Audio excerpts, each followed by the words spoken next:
মায়ের চোখের পানি সবাই দেখে, কিন্তু বাবার চোখের কান্না লুকিয়ে থাকে অন্ধকারে। বাবা মা দুজনেই সমান ভালোবাসেন, কিন্তু বাবার ভালোবাসা এতটাই নীরব যে আমরা তাকে ভালোবাসাই মনে করি না। মায়ের বুকের দুধে বড় হই, আর বাবার ঘামের দামে দাঁড়াই, তবুও বাবার কষ্টটা যেন কখনো চোখে পড়ে না। মাকে বেশি ভালোবাসা দোষের নয়, কিন্তু বাবাকে অবহেলা করা সবচেয়ে বড় অবিচার। যেদিন বাবা থাকবে না, সেদিন বুঝবে বাবার নীরব ভালোবাসাই ছিল তোমার সবচেয়ে বড় শক্তি।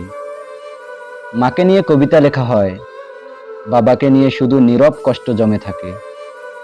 বাস্তবতা হলো, বাবা মা দুজনেই সমান কষ্ট করেন, শুধু বাবার কষ্টটা ছায়ার মতো অদৃশ্য হয়ে যায়।